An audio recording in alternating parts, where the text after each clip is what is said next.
찬송가 90장 찬송하겠습니다. 90장 찬송하겠습니다.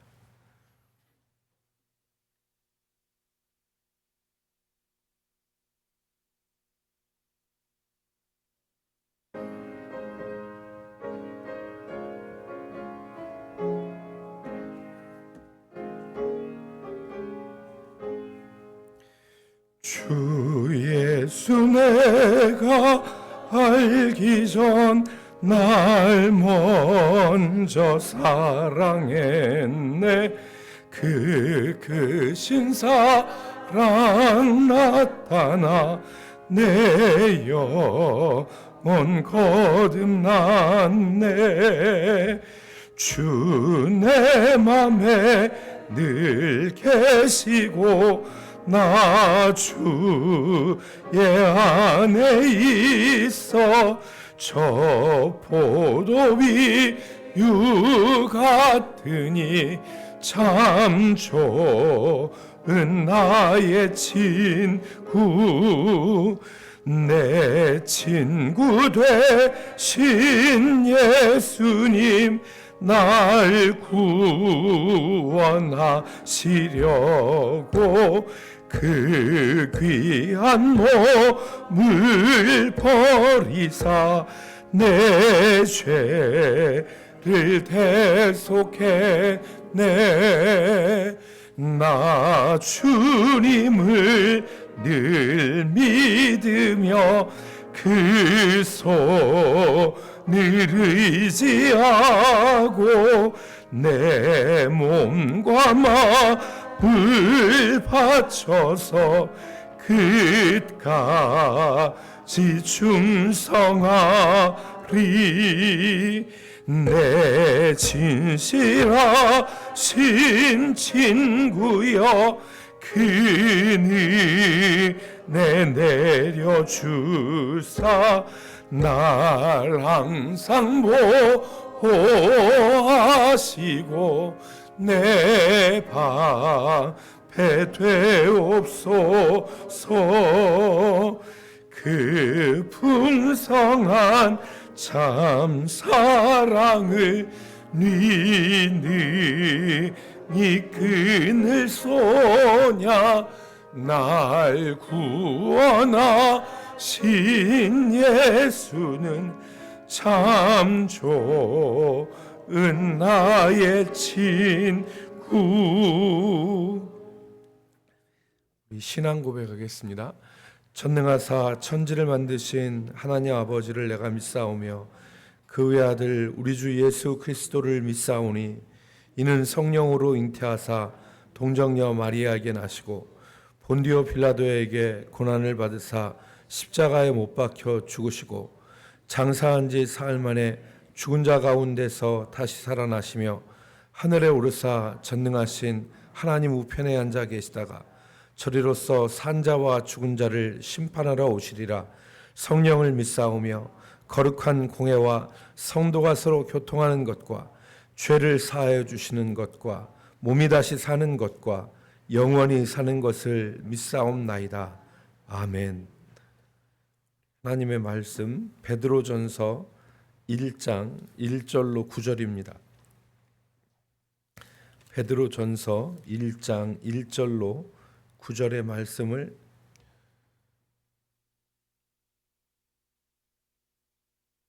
교독하겠습니다. 베드로전서 1장 1절로 9절입니다.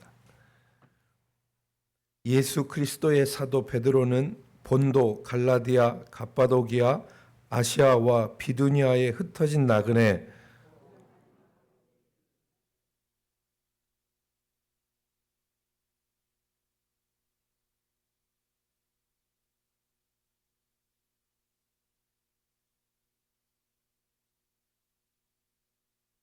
우리 주 예수 그리스도의 아버지 하나님을 찬송하리로다.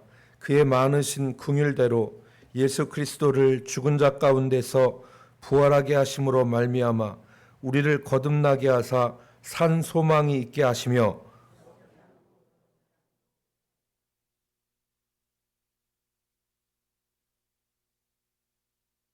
너희는 말세에 나타내기로 예비하신 구원을 얻기 위하여 믿음으로 말미암아 하나님의 능력으로 보호하심을 받았느니라.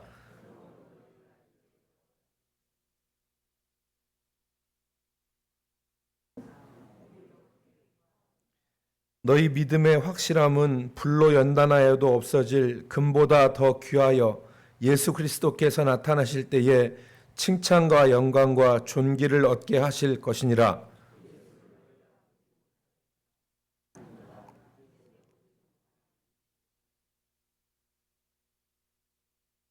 같이 읽습니다. 믿음의 결국 곧 영혼의 구원을 받음이라. 아멘. 오늘 우리가 읽은 이 말씀 베드로서는 어제 우리가 읽은 말씀대로 사도가 그 본도와 갈라디아와 갑바도기아와 아시아와 비두니아에 흩어져 있는 나그네 하나님의 택하심을 입은 자들에게 쓴 편지입니다. 이 1장 1절에 기록되어진 이 지역들은 오늘날의 터키의 북부 지역입니다. 터키의 북부 지역에 이렇게 있는 지역인데 이 지역들이 다양한 경로를 통해서 복음을 받아들였습니다. 여기 나오는 것 중에 본도와 갑바도기아는 오순절 성령 강림 때에 예루살렘에서 베드로의 그 설교가 있는데 그 설교를 들었던 사람들로 우리가 확인할 수 있습니다. 왜냐하면 사도행전 2장 9절로 10절 말씀에 보면 각 사람이 난 곳 방언으로 듣게 되었다라는 말씀이 기록되어 있지 않습니까? 그 곳 가운데 거기에 본도와 갑바도기아가 기록되어 있습니다. 그러니까 이 본도와 갑바도기아에 있는 사람들은 오순절 베드로를 통하여서 복음을 들었던 그 사람들이었던 것을 우리가 알 수 있습니다. 그리고 우리가 지금까지 사도행전에서 살펴본 것처럼 이 아시아와 갈라디아는 바울의 1차, 3차 전도 여행 때 바울이 복음을 전했던 곳입니다. 갈라디아는 우리가 바울이 1차 선교 여행 때 루스드라와 더베, 이고니온 이 지역에서 복음을 전했는데 그곳을 우리는 갈라디아라고 하지 않았습니까? 그러니까 그때 복음을 들었고 아시아는 바울 사도가 제3차 전도 여행 때 집중적으로 그곳에 머물면서 사도행전에 보면은 아시아에 있는 모든 사람들이 이 두란노 서원을 통하여 바울의 복음을 들었다고 기록을 하고 있습니다.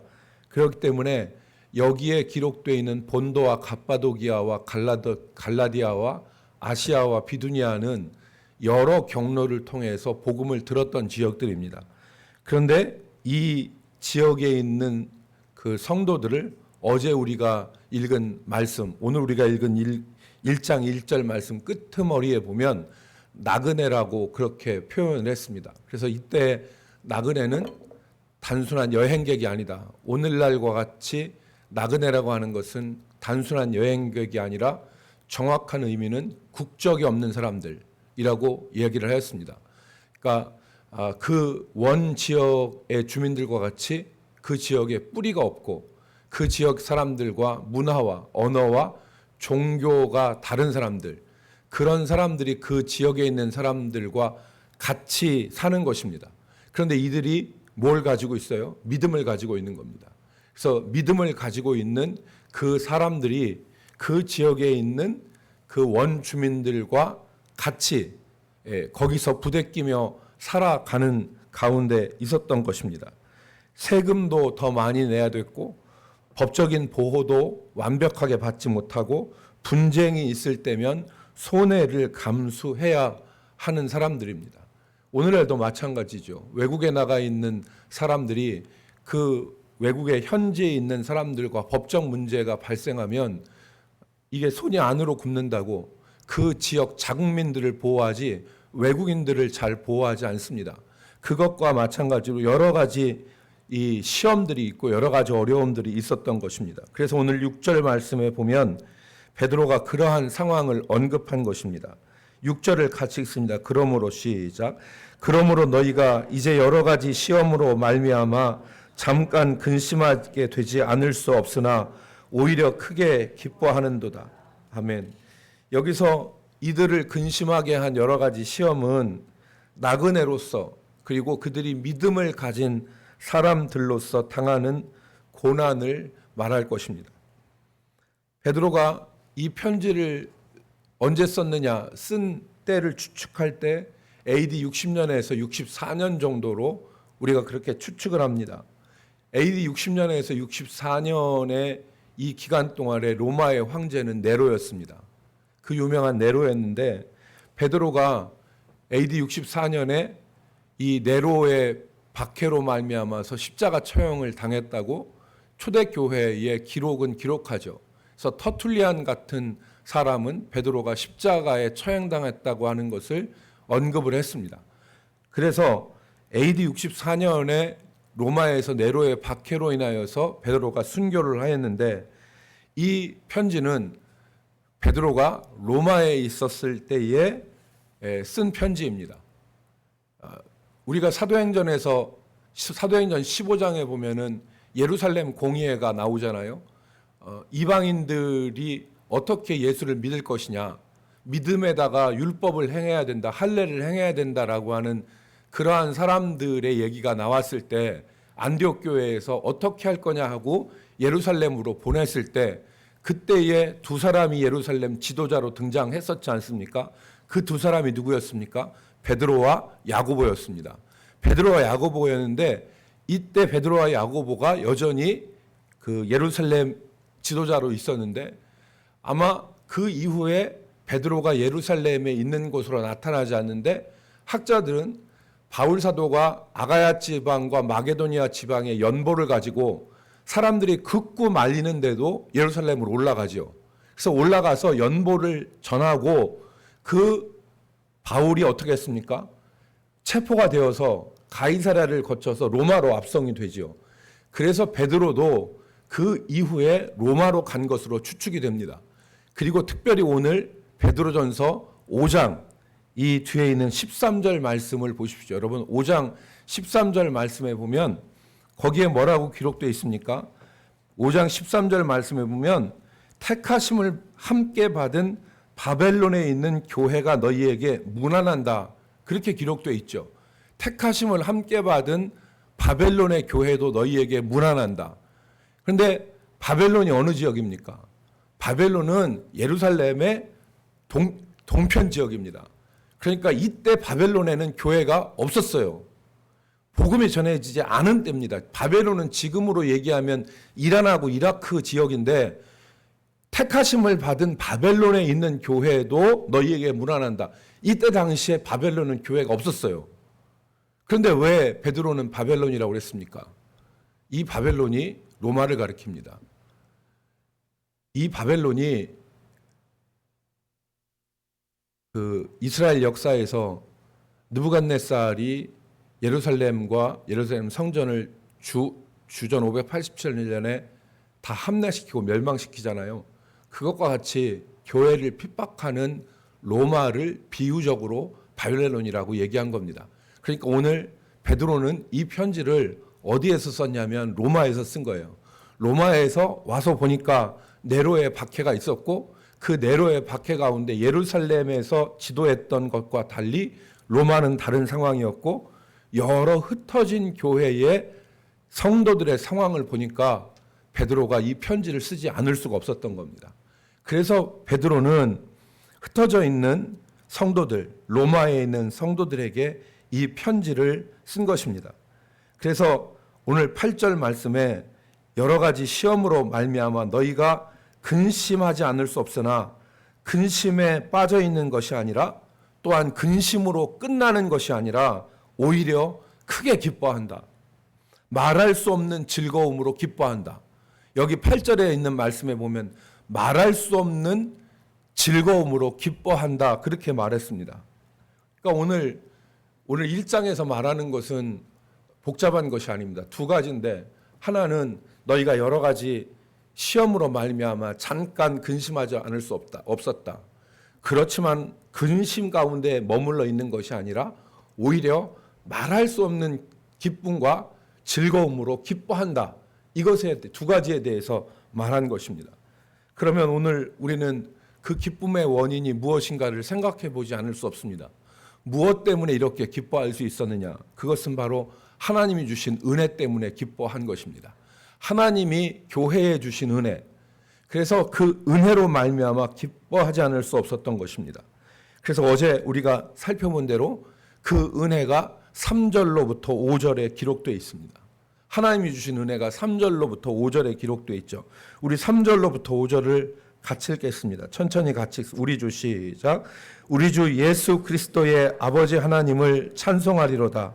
그의 많으신 긍휼대로 예수 그리스도를 죽은 자 가운데서 부활하게 하심으로 말미암아 우리를 거듭나게 하사 산 소망이 있게 하시며 썩지 않고 더럽지 않고 쇠하지 아니하는 유업이 있게 하시나니 곧 너희를 위하여 하늘에 간직하신 것이라. 너희는 말세에 나타내기로 예비하신 구원을 얻기 위하여 믿음으로 말미암아 하나님의 능력으로 보호하심을 받았느니라. 아멘. 우리가 읽기만 해도 은혜가 되는 말씀입니다. 그러니까 오늘 이 말씀에 보면 하나님께서 그 많으신 긍휼대로 우리를 죽은 자 가운데서 부활하신 예수 그리스도로 말미암아 우리를 거듭나게 하사 산 소망이 있게 하시고 썩지 않고 쇠하지 않고 더럽지 아니하는 유업을 있게 하시고 하나님의 능력으로 보호하심을 받게 하셨다. 이게 하나님이 우리에게 주신 구원의 은혜죠.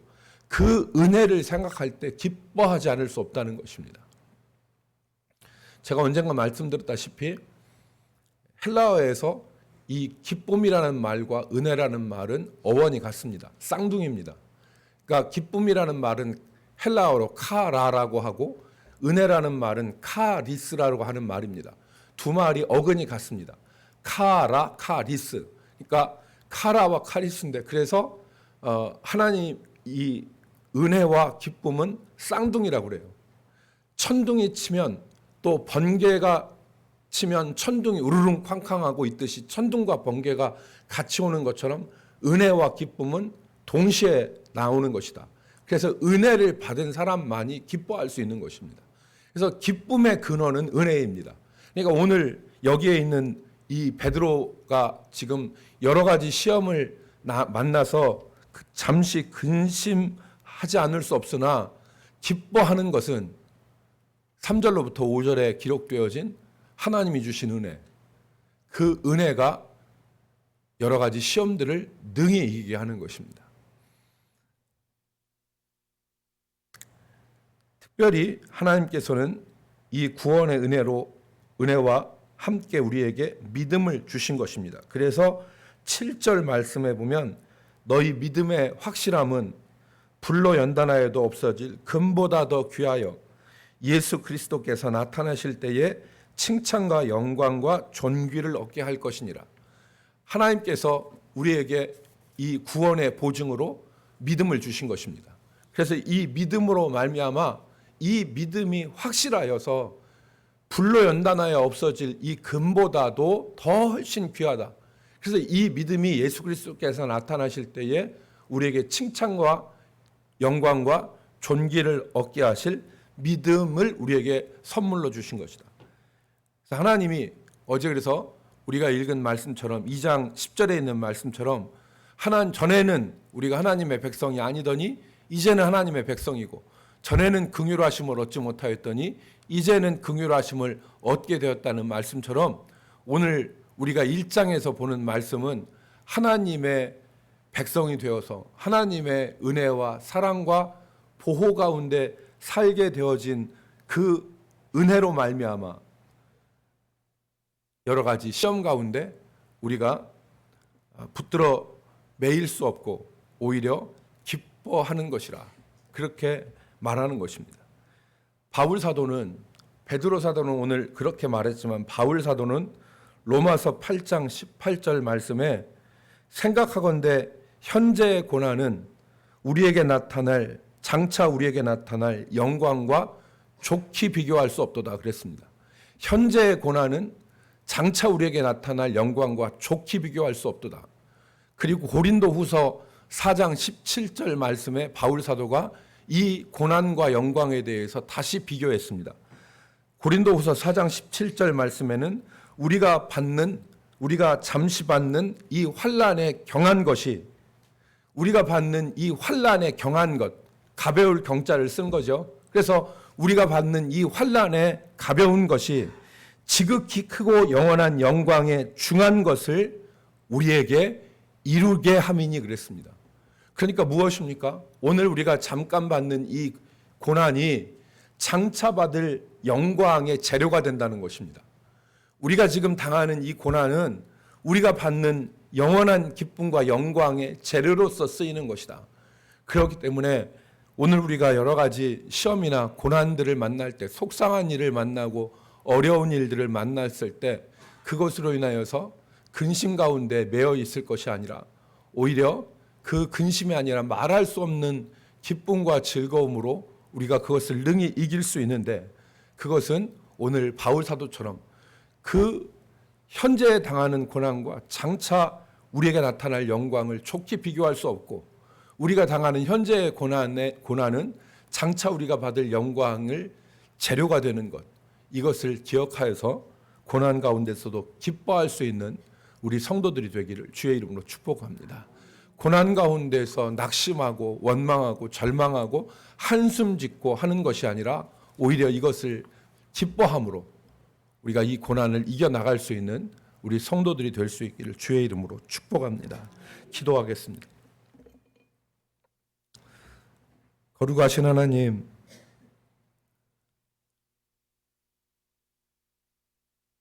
살면서 우리를 낙심하게 하고 또 우리를 절망하게 하는 크고 작은 많은 일들을 우리가 당합니다.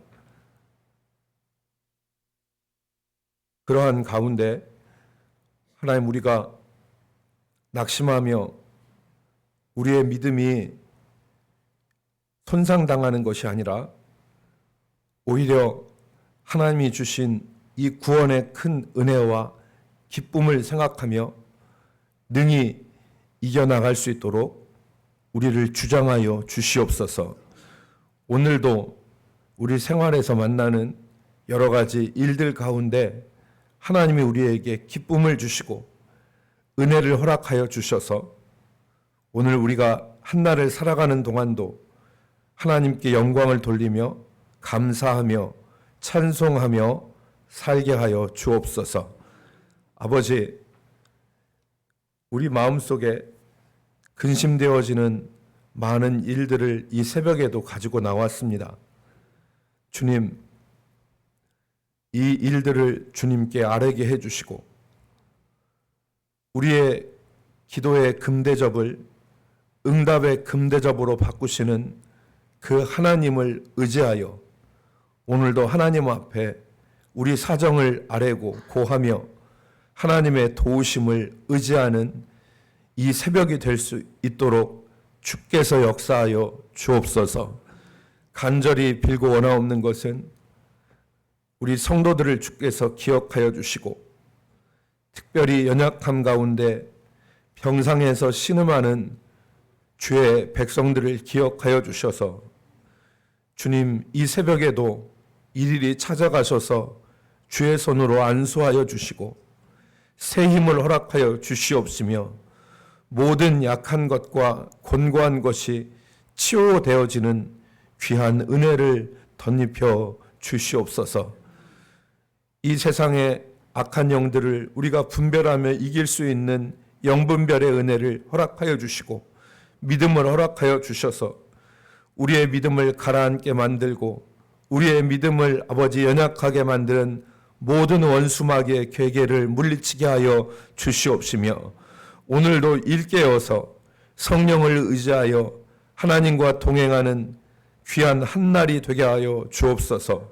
거룩하신 하나님, 우리의 믿음대로 될지어다 말씀하시고 우리의 믿음을 보신다 하신 주님이 이 새벽에 우리를 붙잡아 주시고 믿음으로 주의 보좌로 나아가게 도와 주옵소서.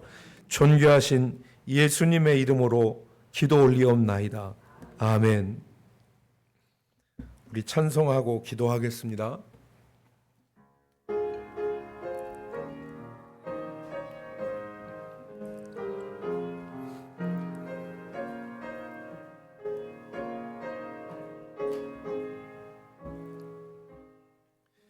예수 우리 왕이여, 이곳에 오셔서 우리가 왕께 드리는 영광을 받아 주소서. 우리는 주님의 백성, 주님은 우리 왕이라. 왕이신 예수님 오셔서 좌정하사 다스리소서. 주의 성을 부릅시다. 주여